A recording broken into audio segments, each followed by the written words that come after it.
Welcome back, everybody, to another episode of the Cyber Queens podcast, where we are helping more women get into and succeed within the cyber industry. Today, we are going to be talking about our experiences leading off of the episode we had a few weeks ago at last week's WiCyS annual conference, which was their 10th. It was their 10th iterations of this conference. It was held in Nashville, Tennessee. And now that we've recovered from all of our travel and our jet lag and everything, we're finally ready to come out and talk about it. So the theme of the event this year was or I guess it's the premier event, where they recruit, retain, and advance women in cyber. So the purpose of this annual conference, which is a lead off of their Women in Cyber charity, which offers a lot of different programs, from scholarships to boot camps to vouchers to mentoring. The goal of this one brings together women in cybersecurity for academia, research, government, and industry. They have all the typicals that you'll see: keynote speakers, technical presentations, workshops, panels. They even have lightning talks. A friend of mine gave one, and no, they're literally 5 minutes. It's literally a 5-minute talk. I was like, what kind of value are you? I would be introducing myself and my 5 minutes would be over. But so they have the lightning talks too, which are great if you can only sneak right in to catch one. I hear they have things like networking socials. They always have them in a big hotel with like a really nice big lobby bar where people tend to end up and stuff. And then they also have things like the career fair and capture the flag competitions, which are little hacking competitions. So WiCyS, great event. It was my first one. I've never been to or around one at all, and I didn't actually get to attend. More on that later, but it was my first time coming out and showing up for one, which was super cool. And, just since then, we've seen so many of these gratitude posts and these what I learned posts just oozing with the gratitude and the experiences and the takeaways, which was so great to see. So, a few was like, this year I've attended my first WiCyS conference and I left speechless. The strength, the networking, the visibility of women moving in ways I never expected. Among the highlights, someone else said, was a presentation by Jenny Radcliffe, the people hacker. So it underscored the critical role of perseverance for women in cyber, affirming that everyone belongs in the industry.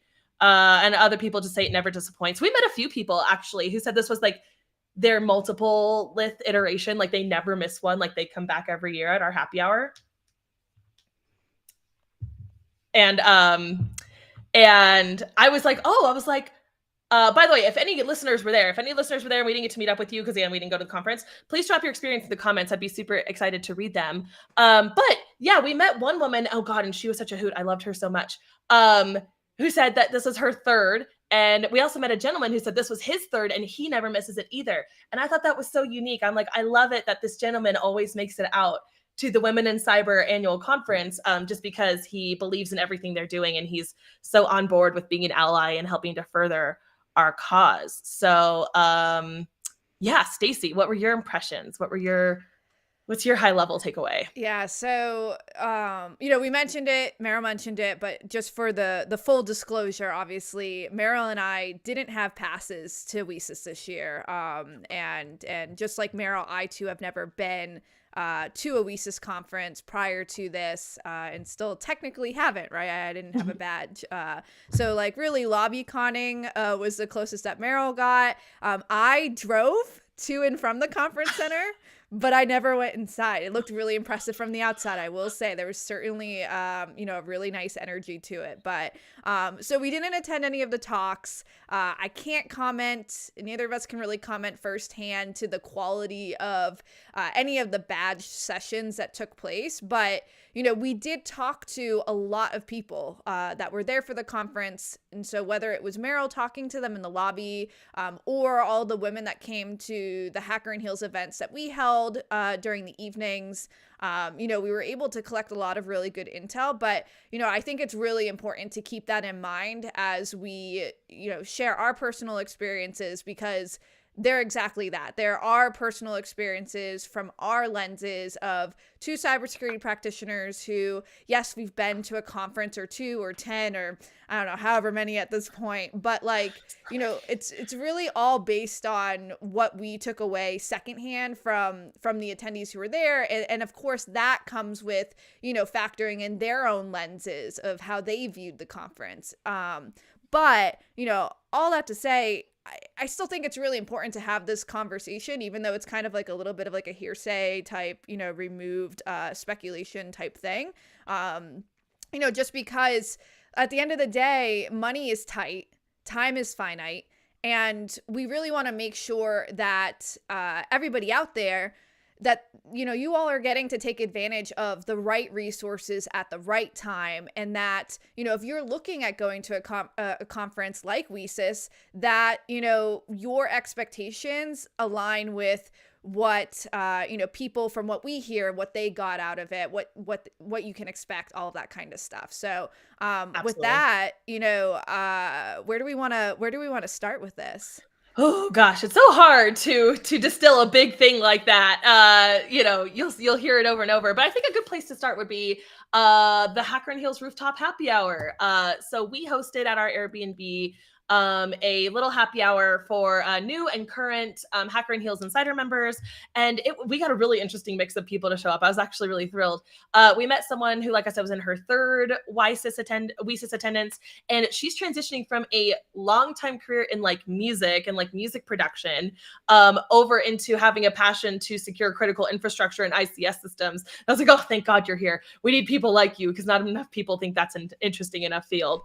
But anyway, I was so curious, how'd you get here? What keeps you coming back? And she was like, well, I kind of ended up here by accident. It was a very, I couldn't get a ticket either kind of thing. And I'm like, by the way, how do you people get tickets? All you people who go to 7 WiCyS in a row, how? I want to know. But she was like, they ended up having a last minute scholarship ticket, and I'm in the area. So there was no travel restrictions or risk of me not using it due to not being able to be there. So it really gave me the impression that they track attendance and delays and people who register but then it can't end up being there very closely, and they're really trying to get as many people in there to benefit from the sessions as they can. So if there's even one ticket we can scholarship give to someone else because it's been paid for, we'll do that. And I was like, oh, that's really cool. But she said she's been coming back ever since. She's been lucky enough to come to 3. So yeah, that was, I think, one of the really powerful conversations that I had. Yeah, it says a lot that they, really take the time and have the intention to get as many people in there, no matter what, right? So to really, spend the time of tracking the attendance and giving out tickets last minute is such a great and appreciated move, because as we heard from these stories, there are women who really benefited from that opportunity. And so at the happy hour, there was a bunch of people there, and so one of the conversations that I had too was, this was a woman who was a presenter at the conference, and she was specializing in cybersecurity awareness. And I think that whether she left the job intentionally or there was a layoff or something, she's looking for her next job. So we were having a lot of conversations about just the wildness that is the job searching experience. But just as we were saying, she has been to, I'm pretty sure she said she had been to more than one WiCyS conference, and just I'm sure there are people out there in the audience right now who are just like Meryl and I, how does this happen? How are these people continuing to get spots at this conference when, the rest of us, we try, and 16 minutes later, all the spots are sold out, right? And so I want to go back to just kind of remind people of the makeup of the WiCyS conference, right? And so, WiCyS overall, half of all attendees are on a scholarship. There's there, and of that scholarship, there's high school students. Half of them are undergrad, and I'm using 2023 numbers here.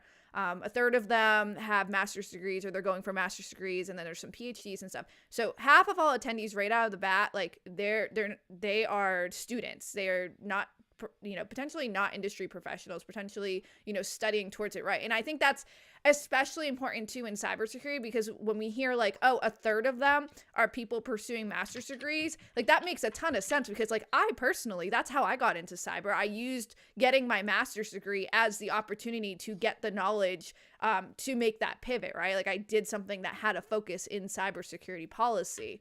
And so you have that, and then the rest of it, now they say there's about 30% industry professionals, and then there's some government, nonprofit, academia, whatnot. But, through the conversation, it really sounded like the majority of the people who were there were students, right? Mhm. And even though the website and the past stats say that there's a third of industry professionals, um, again, just based off of our experience, I mean, even just based off of the salon experience and like trying to find women who at least had 6 months of experience in cybersecurity who were either in Nashville or attending WiCyS. It was a difficult challenge, right? And I say all of that not to excuse, like, make up like a you know put out there like, oh, this is a student conference, because you know the way that WiCyS has been pushing it, like, it is a technical conference, right? And I think, Meryl, you had mentioned too, and just when we were talking about it one-on-one, there are, and some of the attendees mentioned, there are some technical talks there for sure. Mhm. But even when the content is this, if the attendees is this, right, like if it's the talks and everything's technical and that's super great, but the audience that is showing up is primarily students, that's gonna cast a certain like tone and expectation over the conference that, depending on why you want to be there and what your intentions are out of it, might add or differentiate. I don't want to say detract, because again, like, you can always learn, especially being among that energy, like that Right. infectious like student energy. Like, there's always a benefit to be had. It's just like, is that what you needed at the time that you decided to go? Yeah, and I gotta say, for me, I wish that when I was brand new, like I had an opportunity to be at something like WeSys, because it would have just expanded my brain on like what are the possibilities, where can I go, how did you turn that into another job into research, like, or like how did you leverage things, but also like, and even me, as my first time being there this time, I was like, I'm just excited to be around this high of a concentration of women who are in or interested in cyber, but like we're just all going to talk about cyber things, but it's all ladies that I'm with, or like not all, but like majoritarily. So, for me, that was the appeal. I was like, I've just never been in a single place where there are that many of people like me interested in the things that I'm interested in, because when you have conversations with certain other people, it can kind of become a bit of a flex competition, like making you prove knowledge in conversations. And, oh, what's your opinion on this? False. No one thinks that. And it's like, it's kind of a test. And you're like, I don't want to be tested all the time. Sometimes I just want to commiserate with my people. So that was a big point for me. I want to just go and see who would be there and who I could run into and who I could meet. And one good friend of mine, she actually is one of those PhD level attendees, and she was like, I intentionally go to get in front of the students. I want to see them and talk to them and figure out what their goals are, and inspire them and see if I can fill anything in for them. And I'm like, yeah, that's so she had a very clear objective in being there, and she also hosted a workshop, which was great. In fact, the time I spent most at the venue was actually that first night after the rooftop happy hour. I went back with one of the attendees, and we got to talk to a few people. We got to talk to a few different teams. There were a couple ladies from Lockheed. There was, I think the Raytheon team was there, and a few other big teams having really big tables and stuff. And I was like, wow, there are so many of you. There was like 15 people from one of the corporate teams. And I was like, what are you guys doing here? Are you like hosting a thing? Are you conducting a training? And they're like, oh, we're like one of the big sponsors, like one of the big platinum level sponsors. So we always show up in force, but we don't have very many of us in the same department. So we kind of see it as like a nice opportunity to get to talk to the other ladies in the other departments on the other teams, because we're usually the token chick on our team still. That we get to talk to the other ladies. So we're just really here to hang out with more people like us. And I was like, very much the same. Okay.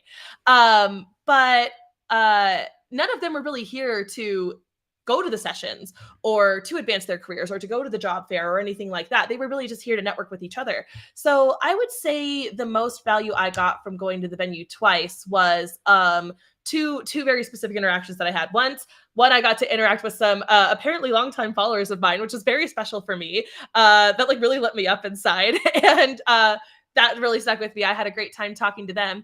And the other one was just to link up with other colleagues and ladies that I knew from other places who were also in attendance, and just checking on projects and stuff. So, probably the most valuable part of my experience. And this happens with a lot of conferences. It's not specific to WiCyS. Even when I go to Black Hat or DEF CON, I really find I get more value and better concentrations of interactions at the smaller meetups and the aside events. So I don't want to toot our own horn, but our salon was probably my favorite part of the whole experience. Totally fair. Appreciate that. You are welcome. But it's to what you said, right? Like it's you know, something that, and again, this is just, I didn't attend any of the talks, I didn't get a full look at what the roster was for topics and workshops and stuff like that. But if you are someone who is, you know, you've been in cyber for a little bit and you want to level up from there, and you want to get into positions of, you know, higher levels of authority and leadership and whatnot, like, yes, certainly if there's a mindset block for you, being in that space and having people remind you that you are worthy, you are capable, you are, you know, you have everything you need to be able to be in those positions is going to be a help. Like, no doubt about that. But then there's the tactical component of it, right? It's the actual, like, okay, but now what do I actually do if, you know, I have been working as an individual contributor for a couple of years and I'm ready now for that next level up. And then, you know, I have my manager who's telling me that I'm not ready, even though it's not based on any particular fact, or you know, or maybe I am in that first level of leadership and I feel like people are trying to push me back down into an individual contributor role. Like, how do I manage, like, oh, like I'm responsible for a team now. Like, what do I actually do? Because no one trains anybody how to be a manager. They just kind of like put them in the role. And then when you get more specific about like cybersecurity, of like, how do I get people to adopt my policies? How do I, you know, really effectively manage an incident from the communication side and dealing with stakeholders outside of cyber? Like, things that like really matter and are really important when it comes to being a cybersecurity leader. But like, you know, those are things that are several steps down the road relative to, hi, I'm new to cybersecurity, I'm a student, I'm here to be inspired, you know, stuff like that. And so that's really why the salon came about, right? Because you know, really overall what we see in Hacker and Heels is like there are so many resources and opportunities for students and for that next generation in cybersecurity to get a lot of really good mentorship, a lot of really good support programs, whatnot, right? But then when it comes to that first rung on the ladder, or even beyond that, the support kind of like dies out. There's not as many programs, there's not as many things, you know, places you can go and reach to get some help, get some advice and whatnot.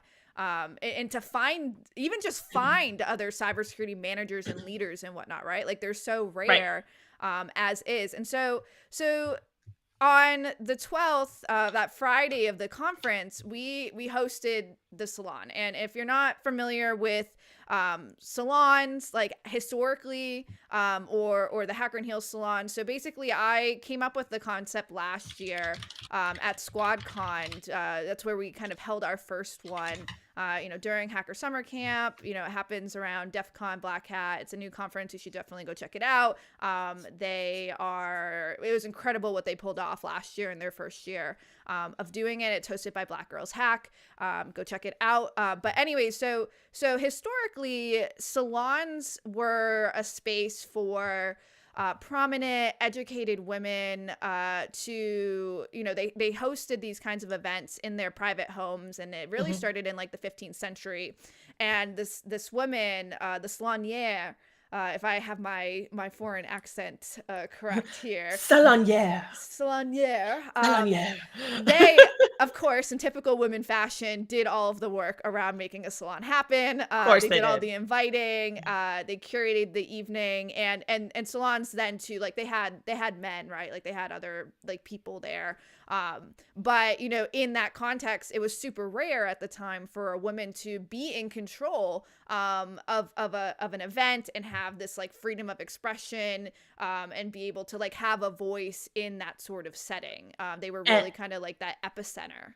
Yeah, and if you think about it, that makes perfect sense, because these women of nobility, or who were married to lords, like, they grew up with governesses. They grew up learning math and Latin and politics, like things that like were unheard of for others. So they would say, you know, to the average woman, the woman who didn't have access to all these things, it's up to me to host the salon in my library and bring them in and say, today we're going to learn about history, and have a few history books out. And, they could learn to read, then they could read, and then they could discuss. And they were really furthering like expanding their brains around one topic at a time through these salons. And that was like the only access to some education that a lot of women had at the time. So they've obviously evolved, but yeah, so they have evolved, and there's a lot of really cool success stories that came out of salons over the years, and one of them is recognizable in that you've probably seen a Netflix limited series around Madam C.J. Walker. So Madam C.J. Walker, who went on, had this multi-million-dollar direct-to-consumer beauty products company. Madam C.J. Walker was the mother of another attendee and salon host, Alelia Walker.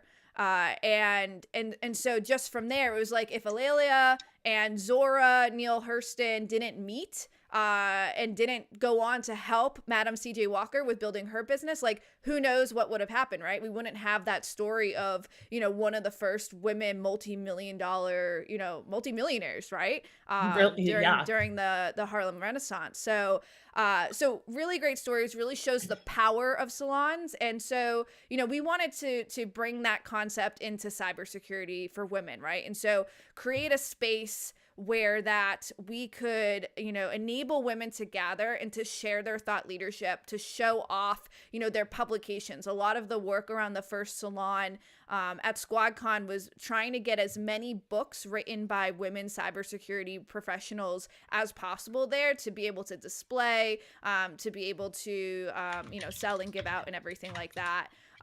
And again, like, make it a non-traditional booth setup, whereas like, yeah, sure, I could have had a table with the Hacker and Heels logo on it and people could have come by and I could have told them what we did. But like, instead of just telling people what we did, like, let's actually have them experience it, right? Like, let's actually have them come over and sit on our couch and in our comfy chairs and like talk with us in a super feminine space, gorgeous Instagram worthy space, and like have these conversations. And so from there, I evolved the idea into making it a full-fledged dinner and really, again, like embracing all the feminine energy of it, of making sure it was, it was beautiful. I mean, gosh, the tablescape was just to die for. It was so good. And every aspect of it was super thoughtful. Of, the flowers are from a women-owned floral shop.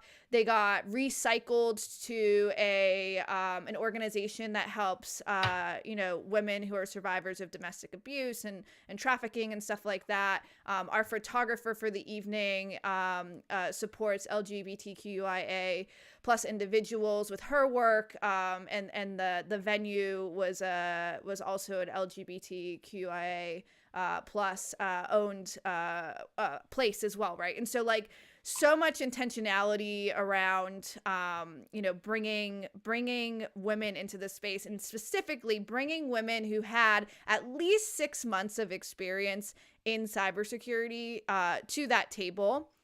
And beyond that, making sure that we had representatives at all levels of leadership and experience and whatnot. Like, we were very deliberate. There was a application process, and we made sure we had women who had, 10, 15, 20 years plus of experience, alongside women with, 10 to 20, and alongside women with 5 to 10, and then those who had just a couple years starting out. Yeah, and it really, it just made the night so magical. To be able to curate getting like people, not just because, again, like, not just anyone could attend, right? Like, everybody had to apply. And so through that application process, we could really see like, who is here to give just as much as they are going to take and receive from the salon experience. Yeah, and let me tell you, I was first of all, so much to unpack here. I was such a big fan of the salons when I first saw Stacey posting about them last year, and that was, by the way, before we were biz besties. So like, she didn't pay me to say any of this. But I was just like, wow, like, that's such a thoughtful that's such a thoughtful thing to do, because you don't want to just feel like you're walking up to a table and like, hi, give me the pitch, and like, hi, here's what we're doing. You're like, great, like take some swag, and you're like, thank you. And that's pretty much all you do. There's no follow-up, there's no like personable angle behind it. And so I ended up hanging out at her SquadCon salon for like 3 straight days, just like working on my speeches and getting some work done. And like when Stacy was out moving about the cabin, I was just talking to people and stuff.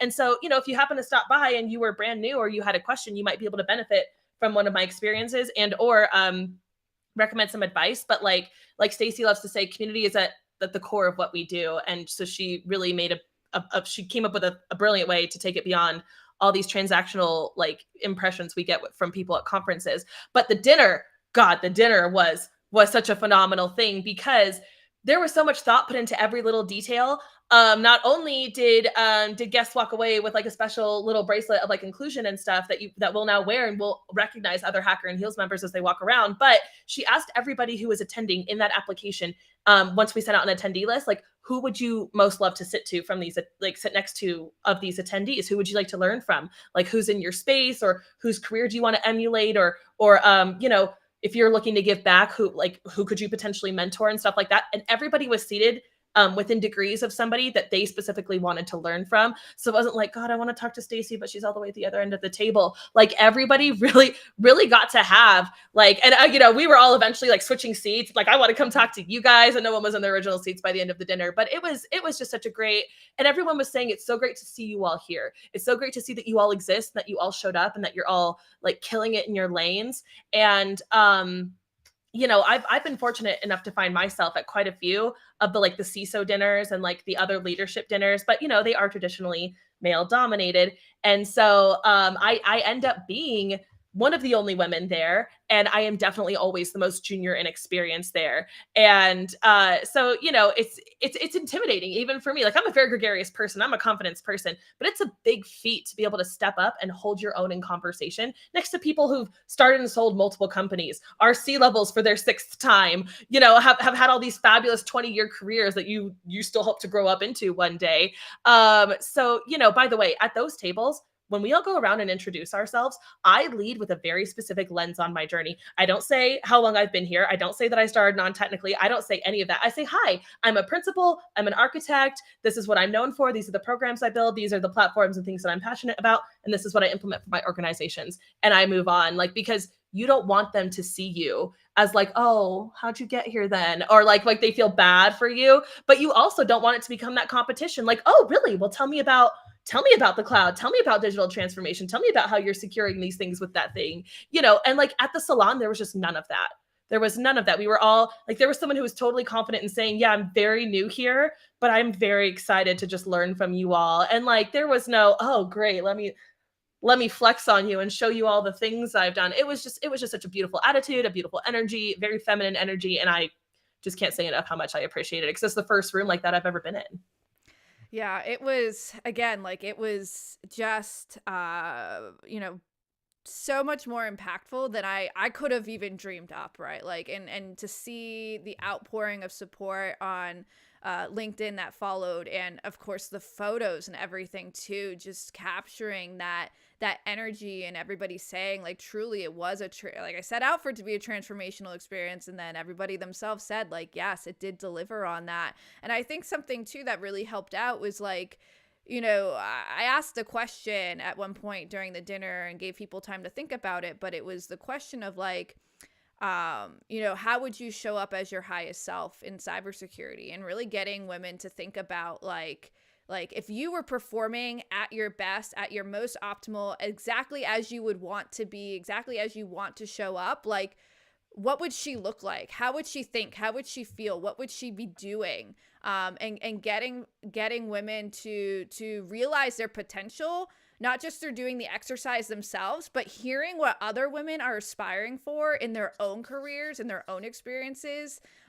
is just, that is truly the transformational part, because I know that from experience in a completely separate area of my life around finances, right? And so like I was fortunate to be part of a program called Factora, and in part of that program we got very clear and vulnerable about where our money was at and what we wanted to do with it, and the goals that we wanted to accomplish with it.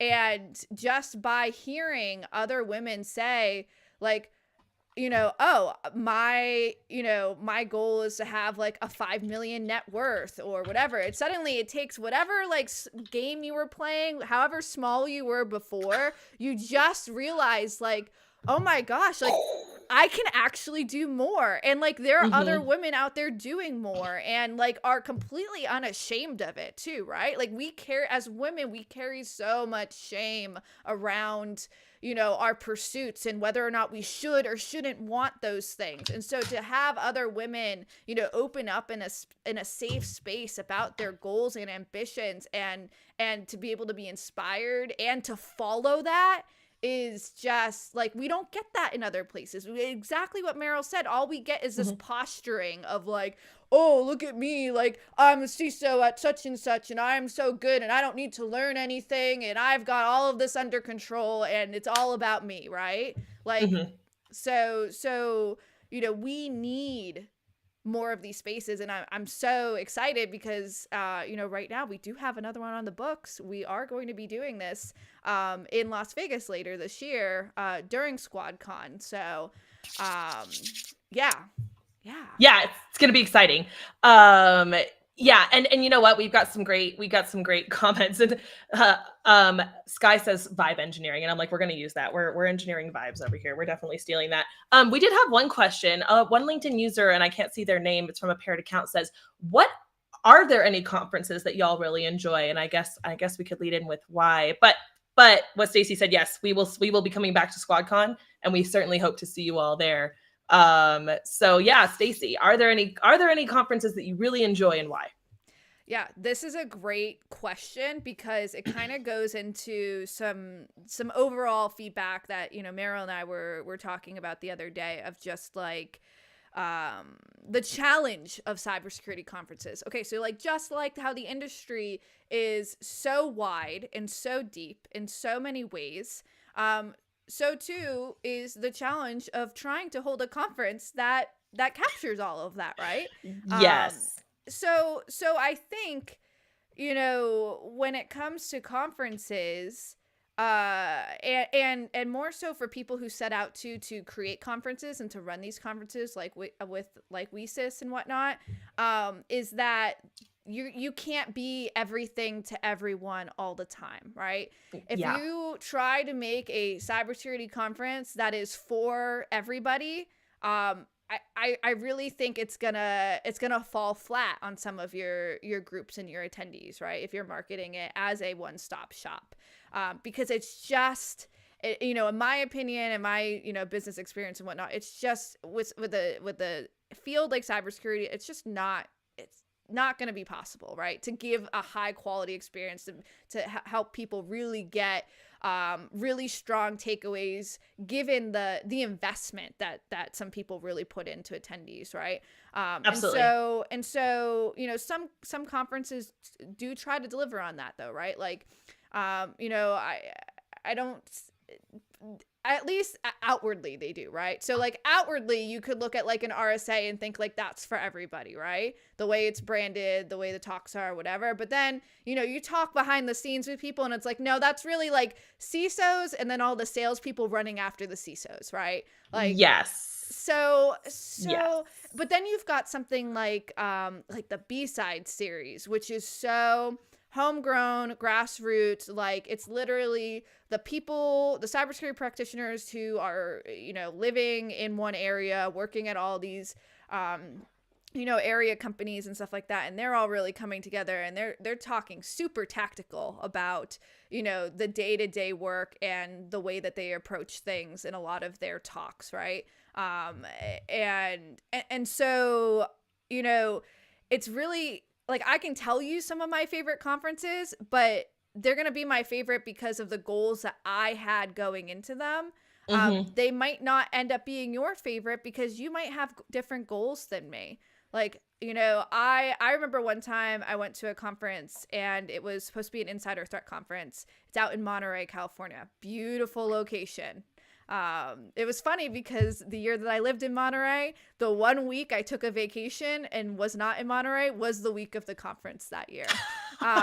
Don't know how that worked out, but I was kind of unfortunate. But anyways, but at the time when I went to this conference, I didn't realize it was really meant for government and whether they intended it to be or not, right? Like, it just turned out to be that the majority of the people who showed up were government employees and running government insider threat programs, which, as a private sector director at the time running an insider threat program, like, my challenges were not the same as theirs. And so while I could try to take away some of what they were doing and experiencing, and I certainly think we should learn from our government counterparts and vice versa, it was hard to argue that the investment of getting all the way out there, I was in New York at the time, was worth it. And so, so just like, I say all that to just like watch out for those kinds of things and do due diligence. If I were to pick specifically conferences that I'm probably going to start going to going forward, it is going to be those B-side, conferences. It is going to be kind of the things that are local, homegrown, and for the reasons kind of like that Meryl had touched on, of this idea that, like, sometimes the point of the conference isn't the technical talks, it's the who can you meet there, right? And sometimes you go, like, I went to like Diana Initiative last year. I don't think I went to a single talk except for part of Meryl's presentation to take some photos. And I'm glad you said that, because that was a test. Yeah. Like, but you came to mine, right? Yeah, No, I definitely came. I went to your talk, but otherwise I spent all the time in the hallways talking to women. And same thing, like, because I was there as an in-kind sponsor, because I, really, my goal was to meet women and talk to women who were like my target audience and everything for Hacker and Heels, like, that was a success for me. And so, like, it was okay for me to attend. Now, if I had paid, like, I don't know if it would have been, more or less, or a different experience. I mean, overall, they put on a great program. They've been doing this for a while at TDI as well, and also have a great mix of talks. But yeah, again, at this point where I'm at in my career, I would say the B-sides and again, spending less time making these big expensive journeys to these big conferences. Like, yes, it just seems like we're kind of talking out of both sides, because it's like, don't go to the big conferences, we're gonna be at RSA. We're gonna be yeah, but no, genuinely, like, through this experience, like, Meryl and I both have kind of like come to the realization at this point of like, no, like, don't waste your time and money on the big conferences. Like, just go to the little ones. Like, you're gonna get what you need out of it. Yeah, there's a strategy for each. We kind of had a little retro, like, our last night while we were there, in like looking forward and like, how are we going to transition? I kind of realized that my own conference strategy has really changed. Like, when I was a brand new hacker and I was a newbie, like, year into the industry, don't really have very sophisticated skills and stuff. I went to a lot of hacker conferences, hacker specific conferences, because I wanted to get in front of a lot of hackers and network with them and have them believe in my work and my capabilities and learn what they do and like what I can apply and stuff like that. So I only targeted things like ShmooCon and Wild West Hackin' Fest and like pretty much anything where it was hacking specific. So for me, one of the cons that I attended that I really enjoyed was OBTS, Objective by the Sea. And that is a offensive, specifically Mac conference for Mac tradecraft. And I learned so much. I didn't miss a single session. I was in Hawaii because they have it by a beach. That's why they call it Objective by the Sea. And I was literally not getting out and doing the Hawaii. I was in a conference room glued to my computer, just absorbing it all in. But another one of my favorite conferences is put on by Cyber Marketing Society conference, just because I think they do a really good job forcing the attendees to get together and get the most out of that experience and not just wallflower or not just like say I was there and I didn't have much of an impact. So I think they do that beautifully. But like Stacey was saying, like my conference strategy is really going to change. I started doing the RSA and the Hacker Summer Camp and going to all these big things. And it's a lift. First of all, it's exhausting. I was going to like one conference a month last year. And last year I spoke at summer camp like 4 times. That was exhausting too. 10 out of 10 do not recommend. 0 stars. Don't do it. but I'm also going to start targeting, much smaller. Like I haven't gotten to go to very many B-sides, and I hear that that's really where a lot of the good technical, again, tactical info comes from. So I want to prioritize more of those. And I think they've done such a good job. There are B-sides everywhere. People are like, well, B-sides SF, B-sides LV, B-sides Charm, B-sides Harrisburg. Like, what do I do? And it's like, they have done a good job at, like, if there's a specific need or a specific like theme, they curate those experiences. It's like you can pick very definitively which B-sides you'll attend based on the outcomes that you'll get.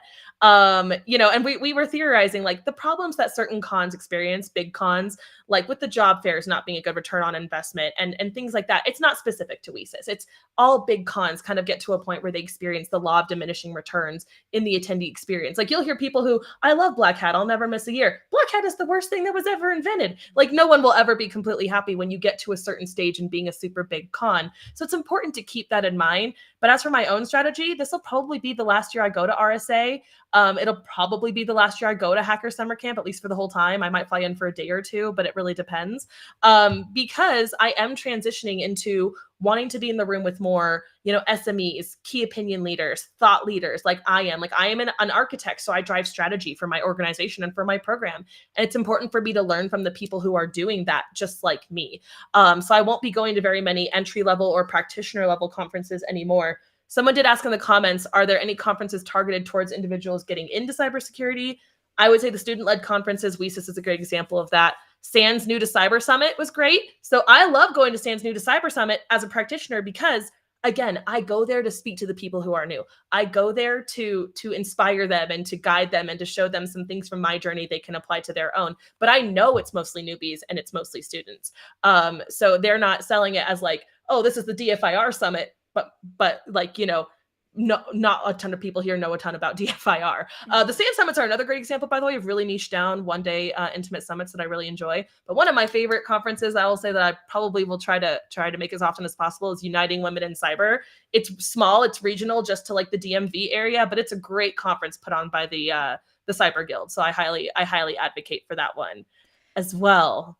Yeah, you kind of brought something to mind too about some of these larger conferences versus the smaller scale ones, and that is the influence of sponsors, right? And the influence of money. Like, let's just face it, the influence of money, that what it takes to pull off events at that scale and magnitude.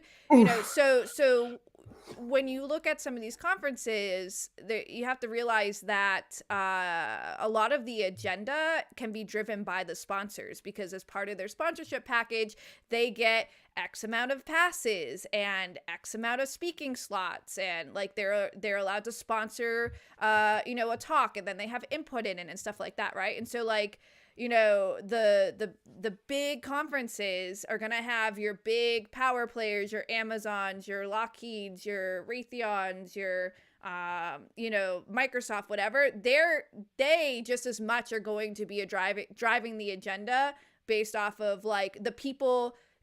What's in it for them is they get to get some of their people out in front and center and speaking, and then they can turn around and use that for marketing and stuff like that. And so I think that's where, things can kind of get a little iffy versus like a B-sides where it's like, it's really community driven. It's really driven by volunteers who are very passionate about cybersecurity genuinely and really aren't in it for the the marketing sponsor money machine type thing that like unfortunately like it has to happen, right? And I say all that not to like say like, oh, WiCyS is in it for the money. That's not what I'm saying at all. No. I'm just saying that when you want to try to run a conference of that scale, like that's kind of, you start to drift into a territory where like that's what you have to do in order to make it happen, and you have to weigh the pro and con of that sort of situation. That's why on the Hacker and Heal side of the house, with our sponsorships and with our events and stuff like that, like we're really working towards making everything not dependent on sponsors. And if we do have sponsors, that they can't influence the agenda or the outcomes or whatever, right? But also that they align with us closely. Yes. So anything that we would want out of that event, they want the same things out of the event. And they're not going to tell us this is how you're going to say it. They're going to let us run it how we would, but we also give them a spotlight. Yep. Yep. And so just to recognize that is, what's happening under the surface of when you see all of these conferences, and especially the ones that are free, they're not free. What's happening is the platinum level sponsor took care of your fee for you. So that they can talk at you for, however long, and probably pitch their tool and stuff like that. So you see that a lot with AWS specific conferences. If you go to an AWS specific conference, just know that that's going to be a big thing. Like I went to Public Sector Summit last year, which is supposed to be all for government entities, and I work for a government subcontractor right now. And it was like, how, the Department of Energy solved this problem. And I'm like, I have that problem. I'd like to go see that. But really, it's like the Orca rep is there giving it. It's like really just how we implemented this tool, our Orca tool at this agency. And I'm like, that's not what I thought it was going to be. So I want to bring it back. I want to bring it back to just, to WiCyS, which is obviously what we're here to talk about today, what we've talked about today, and just the idea of, specifically for that conference, like our core takeaways of that. And for me, kind of looking at it, I think that it's just such a great opportunity to lean into the things that they are doing well. And what WiCyS is doing really well is supporting that next generation and giving them a space to gather, giving them the support that they need to get that mentorship, to get some experience and stuff like that. And, continuing to lean into that as their focus for the conference, I think, would even enable them to take it to the next level, right? Instead of, trying to make it as like the overall Women in Cybersecurity conference, bring a little bit more of that focus to it. And I don't know, maybe consider like having a leadership focused one, separately, or some other type of leadership, initiative or whatnot, to make sure that the women who are experienced in cybersecurity are getting what they need out of it too. That advice is not even agnostic to WiCyS, or it is agnostic in that like everybody who's considering running a conference or whatever would benefit from that advice. Like really niche down your target audience, because I think as an industry, like, again, like our resources are tight, our money is tight, our time is tight. We need to be really tactical about what opportunities we go into. And so, as we kind of like wrap up this conversation, I think that I do really encourage people to continue to support WiCyS. But at the same time, also can really encourage you all to support some of these smaller organizations, and also keep in mind what happens when we don't, right? And this is like a little bit of a plug for, I think if you've seen the news out there over the past couple of days, Women Who Code is actually closing. They are going to discontinue their operations. They cited, money and support as a key contributing factor in having to decide to close things down. So there's also a really great post by Tanisha out there, the executive director for Black Girls Hack, just around the aspects of like, if you are getting value out of these events and whatnot, like please do. And if you get to go on a scholarship, like please do pay it forward. Like that is something that is just fantastic that WiCyS does by enabling these scholarships. Like please do, when you are making money, pay it forward. Please do, if you are capable of it, like please do pay. Like, because like we don't run, speaking of good vibes, like we don't run on good vibes and attention. Like it actually takes money to, even this podcast, like run the restream, do the hosting, the platform that Hacker and Heels uses to, run our communities and whatnot. Like it all costs money. And so it's really important to pay that forward. And so, we really want to thank Twingate for really kind of standing by us with our salon concept and supporting that and supporting the series for this year. It's not too late to be a sponsor for the Las Vegas salon. If your company has a track record of advancing women in the workplace and they want to get their name out there alongside the Hacker and Heels' brand and our strong values and everything, make sure to send them to hackerandheels.com/salon to learn more, apply to be a sponsor. We've got different levels there that they can contribute at. You can also contribute as well. We've got even just a level where if you want to just kick in a few dollars, no strings attached, you can do that as well.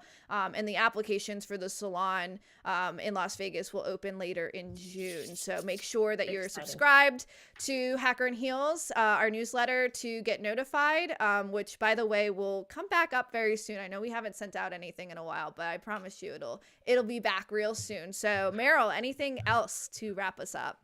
I just want to say, yeah, niching down can be scary, but niches and brands are meant to polarize people. And you know why? Because some people are going to be your ideal tribe and audience, and some people are not. It's important to know who that is. So niching is not scary. Niching is beneficial for you. It curates an experience for your audience. So do that. That's what we did. I want to say another big thank you to Twingate. I just want to say I was so impressed with the representative they sent.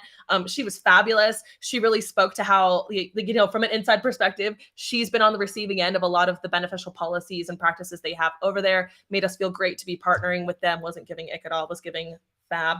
So love them. Thank you so much for believing in our vision. We hope everyone got a lot out of it. If you did get something out of it, the more you post about it and the more verbal you are about it, the more we'll get buy-in to continue to do things like this and scale our offerings alongside other things.